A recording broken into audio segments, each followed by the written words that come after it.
দিনভর আমরা বাজেট নিয়ে নজর রাখলাম। কি হলো এই বাজেটে? মধ্যবিত্তের প্রত্যাশা কতটা পূরণ হলো, কি বাড়লো, কি কমলো, সব দিকে যখন নজর রাখলাম, তবে শেষ মুহূর্তে যেটার দিকে আমাদের তাকাতে হয় তা হচ্ছে ঘাটতি। প্রতিবারই কিছু না কিছু ঘাটতি থাকে, তবে এবারে সেই ঘাটতি কতটা মেটালো মোদী সরকার, যেটা এই মুহূর্তে দাঁড়িয়ে আজকে দিনের শেষে সব থেকে বড় প্রশ্ন। আর্থিক বৃদ্ধির লক্ষ্যে বাজেটে ঘাটতি কমালো কি মোদী সরকার? টেলিফোন লাইনে রয়েছেন এক্সিকিউটিভ এডিটর নীলমণি। নীল, প্রত্যেকবারই যে প্রশ্ন উঠে আসে যে এই যে বাজেট, সেক্ষেত্রে কতটা ট্যাক্স থাকবে, কতটা ছাড় দেওয়া হবে, তবে সবকিছু শেষে দিনের শেষে বলতে হয় যে এই যে ঘাটতি, সেই ঘাটতি কি আদৌ মিটলো বা ঘাটতি পূরণে কি পদক্ষেপ থাকলো? এই ঘাটতি বাজেট নিয়ে এবার তুমি কি জানতে পারছো দিনের শেষে? দেখো, একেবারেই সারাদিন মোদী সরকারের বাজেট থেকে প্রাপ্তি কি এই নিয়ে আলোচনা সমালোচনা হয়েছে, কিন্তু সব থেকে বড় কথা, ভারতবর্ষের বাজেটে আজ থেকে এই 2024 সালের নির্মলা সীতারামন যে বাজেট আজকে করলেন, সেই বাজেটও কিন্তু ঘাটতি বাজেট। ভারতবর্ষ কখনোই ঘাটতি বাজেটের বাইরে গিয়ে এই কিন্তু বাজেট পেশ করতে পারেনি। দেখো, 6.6 মানে 6-এর উপরে যে ঘাটতি বাজেট ছিল, সেটাকে এবার মোদী সরকার এই প্রথম অনেকটা কমাতে সমর্থ হলো। যেটা এখনো পর্যন্ত যেটা হিসেব নিকেশ করে জানা যাচ্ছে যে 4.8% মানে রয়েছে ঘাটতি। যে বাজেটটা, সেই বাজেটটা কমানো হয়েছে প্রায় 2%। আশেপাশে বাজেটের ঘাটতির পরিমাণ কিন্তু এবার কমেছে, এবং 4.8% প্রায় বলছে। এটা হিসাব কিতাব করলে হয়তো একটু বাড়বে বা একটু কমবে, এখনো তো সপ্তাহ পুরোপুরি আসেনি। তো 4.8% ঘাটতি বাজেট কিন্তু এবারও পেশ করলো, কিন্তু ঘাটতির পরিমাণ প্রায় 2% কমানো গেছে। এবার প্রশ্ন হতে পারে, এই যে 4.8% যে ঘাটতি বাজেট পেশ করার পর যে আর্থিক বৃদ্ধির লক্ষ্যমাত্রা যে 7% দেওয়া হয়েছিল বা 6.6% দেওয়া হয়েছিল, সেটাতে পৌঁছাবে কিনা। হ্যাঁ, সেটাতে পৌঁছাতে পারে। তার একটা কারণ হচ্ছে এই যে ট্রাম্প যে শুল্ক চাপানোর একটা বারবার কথা বলছিলেন ভারতীয় কোম্পানিগুলিকে, তার পাল্টা বিদেশি কোম্পানিগুলিকে কিন্তু সেইভাবে শুল্ক ছাড় দেয়নি। এই ক্ষেত্রে ভারতের অভ্যন্তরীণ যে শিল্পের যে বাজার, সেই শিল্পের বাজার একটু প্রশস্ত হতে পারে।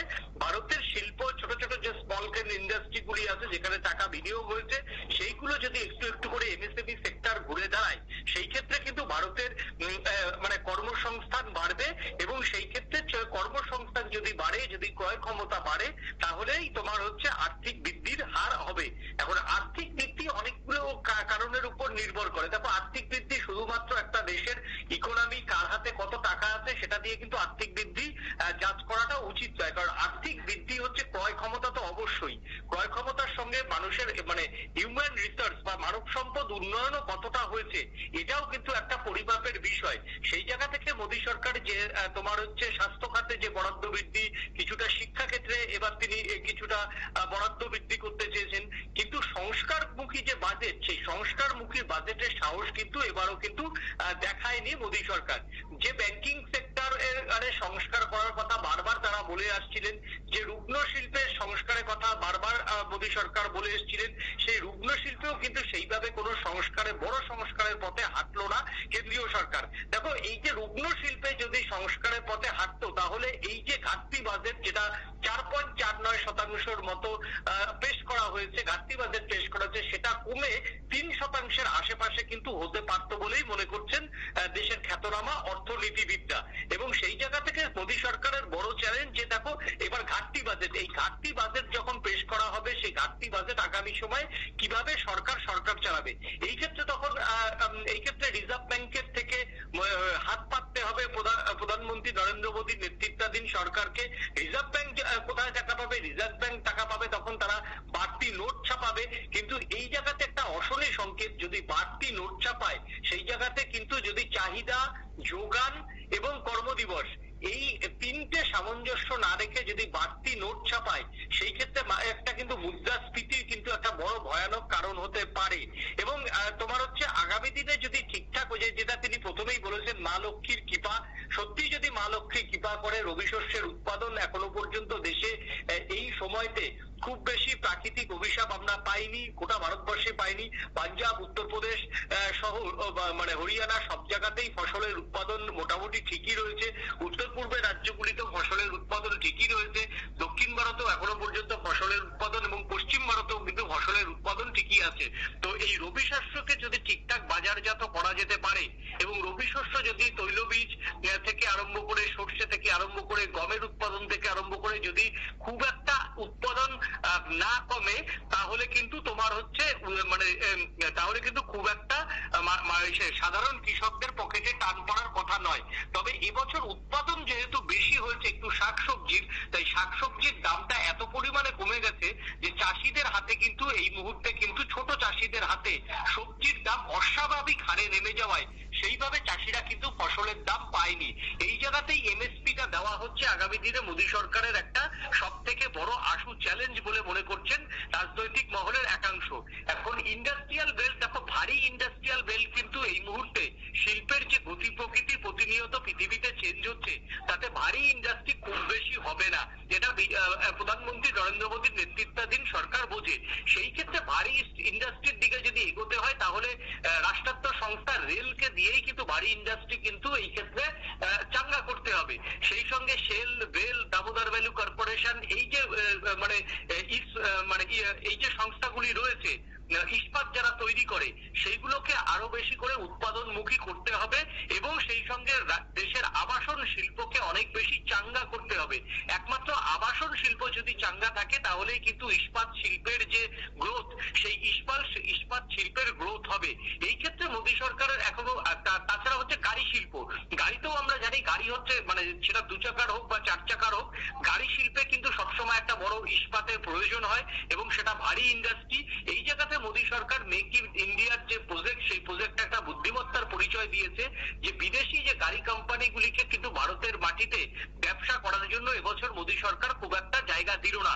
তাতে উৎসাহিত হবেন ভারতের বাজারে, যেটা সকালবেলা থেকে বারবার বলার চেষ্টা করছিলাম যে সুজুকি ইন্ডিয়া, টাটা ইন্ডিয়া, তোমার হচ্ছে মহিন্দ্রা, আনন্দ মহিন্দ্রা, মার্জনা করবেন আনন্দ মহিন্দ্রা, তোমার হচ্ছে বাজাজ, তারপর এই ধরনের যে দেশীয় যে কোম্পানিগুলি, সেই দেশীয় কোম্পানিগুলি কিন্তু আজকের এই বাজেটের পর তাদের মধ্যে একটা উৎসাহ লক্ষ্য করা যাবে। কারণ বিদেশি যে গাড়ি কোম্পানিগুলি, সেই কোম্পানিগুলির সঙ্গে কিন্তু খুব একটা ভারতের বাজারে টেক্কা দিতে হবে না, কারণ বিদেশি কোম্পানির গাড়িগুলির ট্যাক্স কিন্তু অনেক বেশি থাকবে। অন্যদিকে যেটা সবচেয়ে বেশি লক্ষণ, যে ভারত এই মুহূর্তে মাইক্রোচিপ রপ্তানিতে প্রথম নজর দিয়েছে চীনকে টপকে যাওয়ার, এবং চীনকে টপকে যাওয়ার জন্য যে তোমার হচ্ছে তারা লক্ষ্যমাত্রা নিয়েছে, সেই জায়গাতে ভারতের বাজারে যাতে ভারতের তৈরি করা যে মোবাইলের চাহিদা যাতে বাড়ে, সেই জন্য তারা মোবাইলের দাম কমিয়েছে, ইলেকট্রনিক্স দ্রব্যগুলির দাম কমিয়েছে। অর্থাৎ নয়ডা এবং বেঙ্গালুরু এবং হচ্ছে গুড়গাঁও, এই 3 শিল্পাঞ্চলে দেখো এখন মাইক্রোচিপ এবং তোমার হচ্ছে অবশ্যই ইলেকট্রনিক্স মিডিয়ার এবং ইলেকট্রনিক্স মাধ্যম এবং কিছুটা তার মধ্যে উত্তরাখণ্ড পড়ে। এই শিল্পাঞ্চলগুলিতে যদি এই মাইক্রোচিপ উৎপাদন বা এই যে মোবাইলের ছোট ছোট স্পেয়ার পার্টস, এগুলো যদি ঘরে ঘরে আগামী দিনে প্রবেশ করাতে পারে কেন্দ্রীয় সরকার, তাহলে কিন্তু একটা বিকল্প দরজা খুলে যাবে। দেখো এখন বস্ত্র বাজারে কিন্তু ভারতের কাছে একটা বড় জায়গা রয়েছে। এই বাংলাদেশের পরিস্থিতি যেটা হচ্ছে তুলোর দামে ট্যাক্স কিন্তু মোদী সরকার অনেকটা কমিয়েছে, এবং এই সুযোগটা যদি আগামী দিনে নিতে পারে, এক হচ্ছে বস্ত্র শিল্পে একটা বড় কর্মসংস্থান হওয়ার সম্ভাবনা রয়েছে, অন্যদিকে তোমার হচ্ছে এই মাইক্রোচিপ একটা বড় কর্মসংস্থান হওয়ার সম্ভাবনা রয়েছে। সেই ক্ষেত্রে আগামী দিনে যেটা 4.49% ঘাটতি বাজেট আজকে পেশ করলো, সেইটাকে এই বছর কমে আরো 4.2% একটা ঘাটতিতে কিন্তু আনার লক্ষ্যমাত্রা মোদী সরকার নেবে বলে মনে করছেন অর্থনীতিবিদদের একাংশ। একেবারে তাই, ধন্যবাদ তোমায় নীল। অর্থাৎ দিনের শেষে আমরা তুলে ধরলাম ঘাটতি বাজেট কি রয়েছে এবং সেই বাজেট কিভাবে পূরণ হবে। ঘাটতি কমে দাঁড়িয়েছে প্রায় 4.8%। আর্থিক বৃদ্ধির হার কোন পথে বাড়বে, কোন পথে বাড়াতে চাইছে মোদী সরকার। মোদী সরকারের তৃতীয়বারের দ্বিতীয় বাজেট পেশ, আজকে পূর্ণাঙ্গ বাজেট পেশ হলো এবং দিনভর আমাদের নজর ছিল এই বাজেট পেশের দিকে। যদিও এই অধিবেশন চলবে আগামী এপ্রিল মাস পর্যন্ত, 2 দফাতে এই অধিবেশন চলবে। তবে সারাদিন বাজেট সম্পর্কিত একাধিক তথ্য আমরা তুলে ধরলাম। একমাত্র নিউজ ভ্যানগার্ড সকাল থেকে তুলে ধরেছিল বিভিন্ন রকমের তথ্য। এছাড়াও পরবর্তীতে বাজেট নিয়ে আরো বেশ কিছু আপডেট আপনাদের সামনে দিতে থাকবো আমরা। তবে আজকে এখানেই শেষ করছি সংবাদ। পরবর্তী নিউজ আপডেটের জন্য চোখ রাখবেন শুধুমাত্র নিউজ ভ্যানগার্ডের পর্দায়। নমস্কার।